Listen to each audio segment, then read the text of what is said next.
A video that's a regular feature on YouTube every year without fail is how much YouTubers earn or how wealthy they are. Companies like Forbes release their figures once every 365 days, ranking the top 10 earning creators for that year. These figures are likely taken from Social Blade, which is one of the only sources to get numbers and figures on a channel, but often these numbers are just estimates and can be well off target. However, here in the UK, company records are released to the public, showing them the financial figures once a year of all businesses. So in this video, I'm going to look at the YouTube group The Sidemen as an example and show you the financial figures from their companies so we can see just how much each of them earns and how incredibly well they've done for themselves. So before I individually look at each member of The Sidemen and show you their individual company assets, I want to look at The Sidemen's joint businesses. As of the 30th of July 2019, a company was set up with all 7 members listed as directors.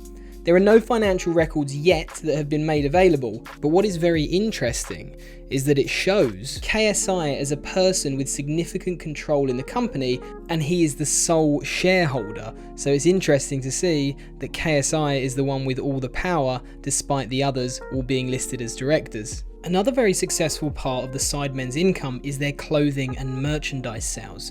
According to their accounts, as of the last year, they have a total of just over £1.6 million in total equity. When split between 7 of them, it amounts to just over £235,000 each. That's a difference of double on the year before.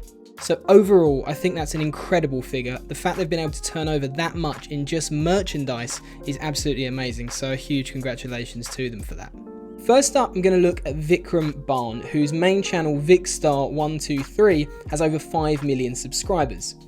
Vikram's the director of 2 other companies. He has a small property company in which he invested over £400,000, but after all company costs are accounted for, he's left with a total equity of around £24,000. His main company though, which is the company that accounts for all his YouTube earnings and brand deals I assume, is the big one. In this company, he has a total equity of just over £3.7 million as of 2018. Next up is Simon Minter, whose channel Mini Minter has over 8 million subscribers. He's the director of 4 other companies. Much like Vikram, one of the companies Simon owns is a property company, where after a £300,000 investment, he currently has a total equity of around £15,000.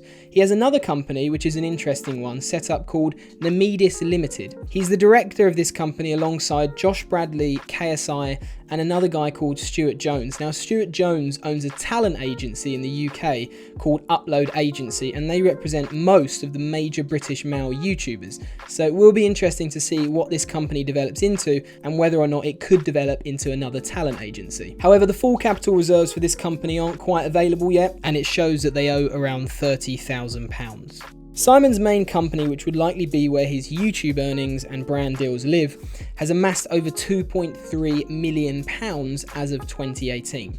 He has another company called Mintertainment Limited, which has a total equity of just over £1.6 million. So incredibly successful. But what I do find interesting is that based on these company records, Vikram is actually not far behind Simon in terms of his overall wealth, despite the obvious gap in their subscriber count, this proving that gamers can earn a huge amount from brand deals. Moving on now to Ethan Payne, whose channel Bazinga has just over 3 million subscribers, so he's the smallest in terms of subscribers out of the Sidemen. Ethan is listed as a director of 1 other company, alongside being a director of the 2 other Sidemen's businesses. His main company, which is categorized as reproduction of computer media, shows an amount of capital to be just over £280,000. But this record is nearly a year old and he has had a successful year, so I suspect when they release the figures for the year 2018-2019, this is likely to be a lot higher. Up next is Toby Chisel, whose real name is actually Tobit Brown. He's shown as a director of 2 other companies. One seems to be his main company, and this shows a more modest amounts in capital reserves of around £144,000, which is a difference of nearly £50,000 on the year before. I suspect this isn't the full picture with Toby, and he would likely have other business ventures. He did recently set up a new company, which is titled as an online retailer, and this has been set up with his brother and 2 other females. The company is new, so no accounts have been published just yet. Now on to the big one, KSI. Surprisingly, there's not as much to show as you would have thought. It's likely that KSI has a lot of different setups offshore to make the most of his earnings. In the UK though, he's shown to own 8 other companies. 2 of them are now dissolved and are no longer trading. He recently set up a few new companies, one called Beerus Limited, which falls under the sound recording and music publishing category. He has another company set up for his recent tour, and a few others which are not old enough yet to publish any financial figures. However, his main UK-based company has £1.6 million in total equity. And in the same vein as Vikram and Simon, KSI also has a property company with the outlandish name Kilimanjaro Your Mum, with a total equity of nearly £29,000. So overall, it's not nearly as much as I thought the figures would be for KSI, but the chances are he has different parent companies probably set up all over the world.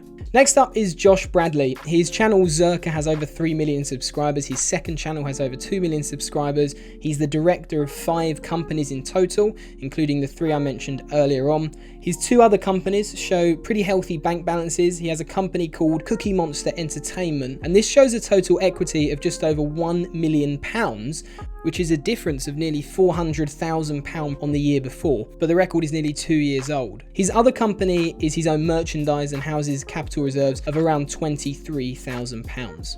Now last up is the most interesting member in my opinion of the Sidemen, Harry Lewis. He's best known for his main channel Road to Shore, which has 14.5 million subscribers. That makes him the second most successful channel within the Sidemen. The reason why I find him the most interesting is because his videos gain monstrous figures on a regular basis and even eclipses that of KSI. So on initial glance, Harry actually only has one main company alongside the Sidemen businesses, and that company only shows £5 worth of assets, which clearly can't be correct. However, on closer inspection, the other director of this company is Harry's father, and his father has a company which he is solely a director of called W2S Media. And this is Harry's main company, which his dad is a director of. The company has assets of £492,000. However, this is for the year ending 2018, so I suspect those numbers will be a lot higher when the new accounts are shortly published. Overall though, it does show that the company is in debt of around £26,000. So based on these UK company records, here is how the Sidemen rank based on their wealth. Of course, KSI is a little bit of an odd one out because I don't believe this shows the full picture of his wealth. So to conclude, the one overriding thing that I take from looking at these numbers is how incredible these guys have done simply from YouTube, and they're all in their 20s. So to achieve success of this level is really remarkable and should be viewed in a hugely positive way. The fact that opportunities of this standard exist within the creative field and potentially can be attained from the comfort of your own bedroom is amazing. So thanks very much for watching, and please don't subscribe because I probably won't make one of these videos again.